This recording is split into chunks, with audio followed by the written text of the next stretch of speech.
everyone, welcome back to the Lemon Abroad. Today I will be starting a new series of videos here, and this is about a new hobby that I have, which is collecting international currency. I hope that this may be interesting to some of you as well. So collecting money is not necessarily a new hobby for me. It's something that I've been doing for years, but a few months ago I really got into it and I'm taking it seriously now. So I would also like to make some videos about international currencies because I think some of you may find it interesting too. So first, if you don't know, and honestly up until a few months ago I didn't know either, the name for currency collecting is numismatics.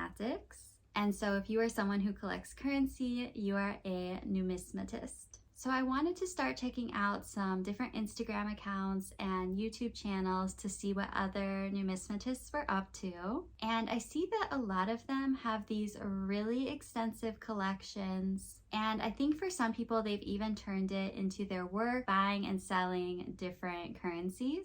Some people focus on collecting currencies from many different countries. Some people focus on collecting historical currency, not only 50 or 100 years, but even like really historical currency. And some people are collecting commemorative coins or newly issued uncirculated coins. So it seems like many people do have a niche that they fall into. So first I'll start with my own background in currency collection. It is something that runs in my family. And so when I was a kid, I was gifted the US Mint Kids Collector's Book for the 50 state quarters. Maybe some of you had this as well. And for a while, I remember being really into it. I loved how the book told about the different symbols that were represented on each coin, and you got to learn more about the different states. In general, as a kid, I really loved the idea of collecting not just coins, but other things as well. I loved the idea of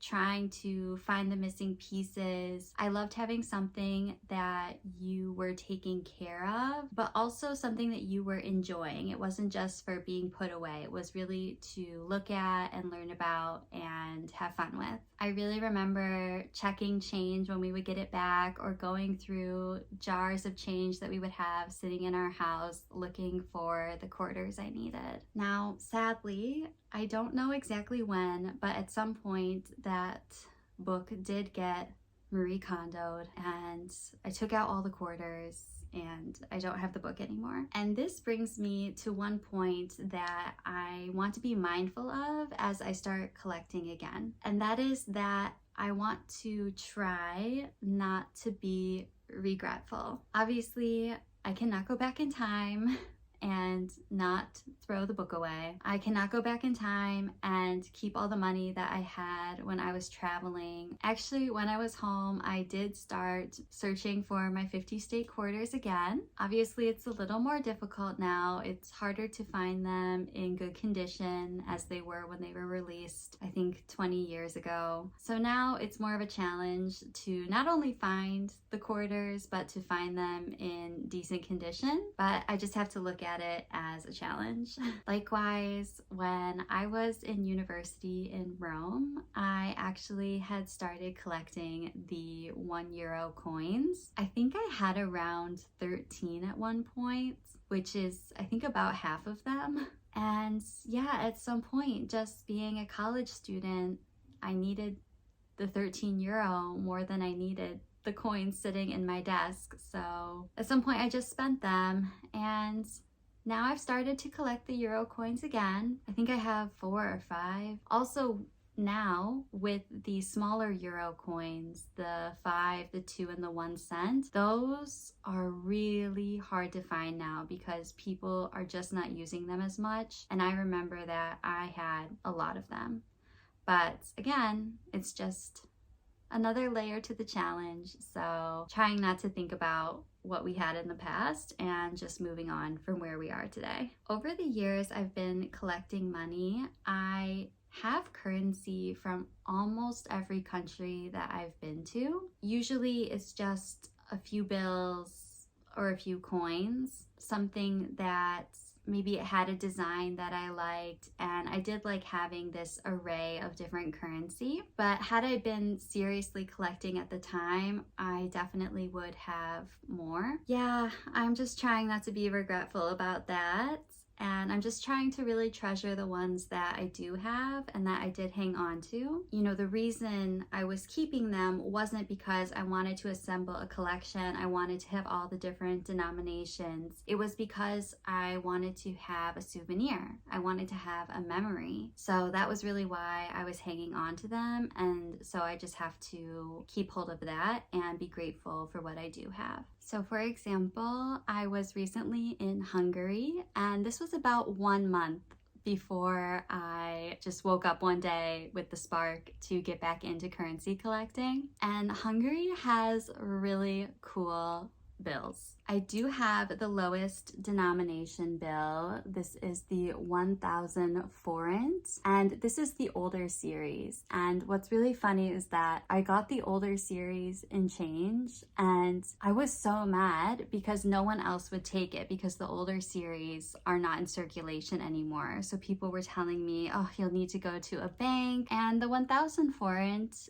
right now is about $2.80. Of course, now I'm grateful because now I have this cool older series bill that I probably would not have found otherwise. Had I been collecting at the time, I probably would have set aside a budget to keep some of the other bills. They actually have some pretty large denomination bills. When I went to the bank, I actually got out a 20,000 forint bill and a 10,000 forint bill, which is about 56 US dollars and 28 US dollars respectively.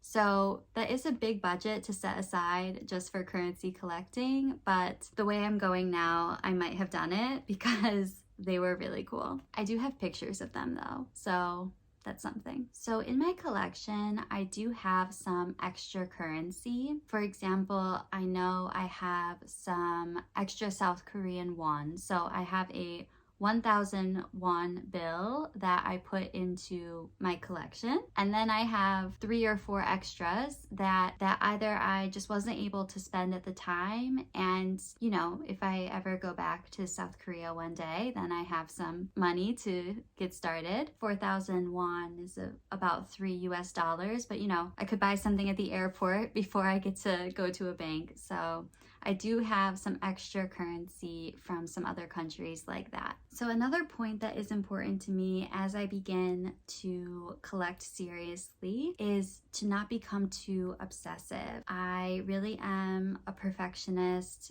I'm working on it. And I can really want to have everything, want to have every denomination, all the different series.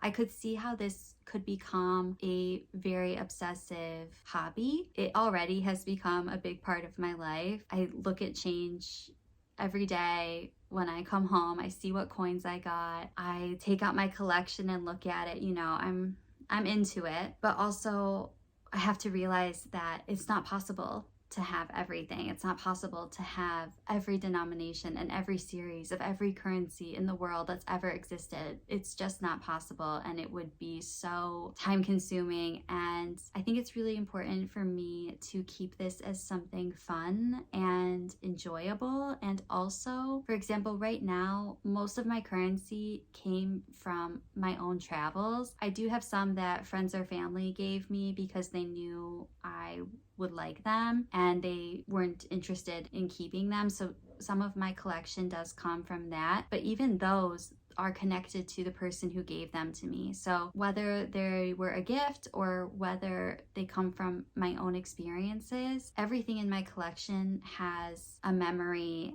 has a meaning behind it. And I think that's more important than having everything. So I'm just trying to hold on to that side of the collecting aspect instead of trying to have everything, really being content with what I do have and knowing that there's some deeper meaning behind it. It's not just about having everything or having this whole series. It's about where did I get it, who was I with, what memories are attached to it. Most of my currency is recent currency. I do have some older United States currencies as well as some international currency. I have some stamps. Most of my currency has been in circulation. For my own collection, keeping in mind that the bills or coins have been in circulation, I do try and look for ones that are in good condition. This is another area where that perfectionist personality, I really have to work on it because, you know, I can see this little scratch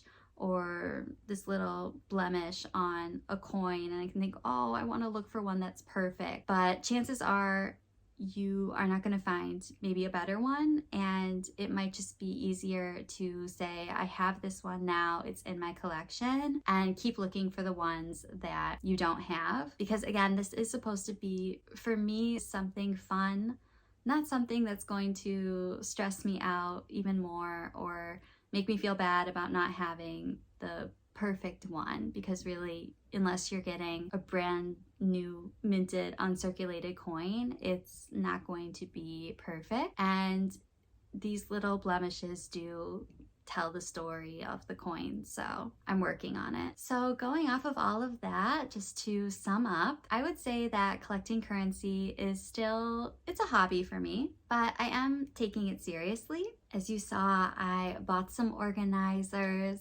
so that I can take better care of my collection, and also some coin collection organizers so I can easily see which ones I'm still looking for, and also to be able to display my collection, to look at it and enjoy it more. And from now on, I'm definitely more aware of all the change that I'm picking up, or when I'm visiting a new country, to really try and be diligent with finding some nice banknotes that I can add to my collection. For example, when I just recently traveled to the Gambia, I was very diligent and very conscientious about trying to get all the different denominations that I could, and hopefully soon I will have a video about that currency because it was very interesting to learn about while I was there. So yes, this is my new series about international currency, and I hope that it will be interesting to you and maybe inspire you to start a little collection of your own. I'll see you next time.